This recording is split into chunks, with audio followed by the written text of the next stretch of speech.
Listen, I'm not afraid to admit that my pride was hurt when I walked into the A&P and had to ask Langle for my job back.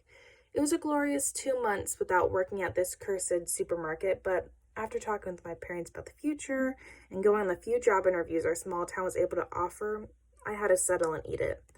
I marched back into the A&P, even after I swore to myself that I would never step foot in here again. This is a little embarrassing to admit, but I told myself that I would go to the one other supermarket in town just to make sure I would never have to go back, even if it was just to go shopping. But of course, I broke my promise to myself and to the A&P, since it was only a measly 2 months before my feet were back on the green and cream checkerboard floor, walking towards Langle's office. When I stepped into the A&P that day, Stokesy was manning his usual aisle. He looked excited to see me and even shouted, "Hey man, how have you been?" I was excited to see him, but not under those circumstances. I gave him a smile and a wave, but grimaced to myself, knowing what was coming next. I continued walking, putting my head down in shame and to not see Stokesy react. When he saw me heading towards Langle's office, he immediately burst out laughing, of course. If you ask me, though, I think there was a twinge of disappointment behind the laugh. He was surely proud that I had gotten out from under those fluorescent lights for even a short amount of time.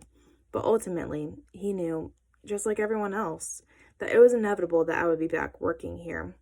Langle was even worse, though, as expected. I walked into his office, and when he saw me, his face lit up with an "I told you so" look. He didn't say anything for a long time, so we just looked at each other for what felt like at least 2 minutes. Langle eventually began nodding and gestured to the chair in front of the desk and said, "Why don't you take a seat?" I gave him the classic A&P fake smile that I was used to giving all the customers just a couple months before that moment. I just stayed stuck like this because I wasn't sure what to say, and it was as if he knew it. We continued sitting in silence, just staring at each other knowingly. I remember him leaning in a little too far, where his potbelly squished in a couple of inches. I knew it was all a power move, because for the first time, probably in all of Langle's life, he had way more power over another person. He gave me a smirk and asked how my parents were doing. This is what really set me off, because he saw them every week at church and knew that they weren't doing well at all.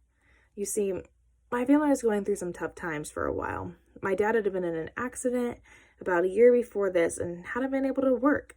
My mom had always been a stay-at-home mom, but her role had turned more into a caretaker more than anything. I won't lie, it was a lot of pressure to provide for my family, besides the small compensation Dad got from disability, especially since I hated working at the A&P. But I just responded to Langle's questions about my parents with better. I said that through my teeth, and we both pretended that it was true. Nonetheless, it felt like a low blow and something that was very typical of Langle. And then there it was, silence, again. This time, I decided to talk first. The one way to get it over with was to address the elephant in the room and try to avoid the obnoxious and unneeded small talk.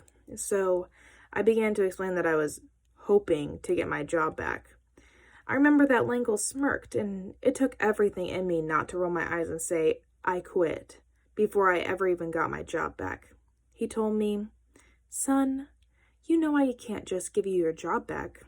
Yes, he could, and we both knew he was going to, just like we both knew I would eventually be asking for my job back. I just continued telling him what he wanted to hear, that he was right and that I never should have left in the first place. I had apologized for embarrassing him in front of customers, although it was his behavior towards Queenie and the girls that was truly embarrassing behavior. This went back and forth with us both giving bogus excuses for the next 5 minutes, until I finally gave him what he wanted and all but begged to get the job that I hated back. Well, fast forward a year and not much has changed. Stokesy's wife is pregnant with his 3rd child. Langle started volunteering to teach Wednesday night service at church, and I got moved to aisle 6. But one very exciting thing, however, is that my parents were able to start working a few months ago. I, of course, helped for the first few weeks that they were getting back on their feet, but after a while, I was able to save my whole paycheck for myself. And I did save, and it's a lot. So it's for this reason that today will be my final final day at the AMP. My parents are back on their feet, and I finally have enough money to get out of this little town and move to Boston where there is not a single AMP or Langle in sight. So, if you'll please excuse me, there's a glorious conversation to be had and behind that door that's marked manager.